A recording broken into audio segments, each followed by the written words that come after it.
累死我了，朋友们，看脑袋顶着汗啊，衣服都湿透了，翻了好几个杠啊，越没踩着越累。然后呢，在这边碰着一些啊，一会儿呢你们就看我踩就完了，看踩的过不过瘾就完了，全是小墩摸啊。然后一会儿我不想多说话了，水喝光了，口干舌燥的。好了，咱们开始踩。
今天是我采蘑菇以来啊最累的一天啊，朋友们，现在翻了好几个杠啊，因为之前没踩着，刮了进一个筐，可哪翻杠了，越踩不着越翻杠越累。看看现在这脑袋顶着汗啊，衣服都湿透了，太热了也今天也怪我穿太多了，早上太冷了。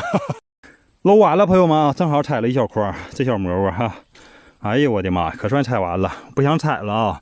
这个地方还没多大，能有多大？能有个100来平方吧，我感觉啊，没有太大的地方，就采这些。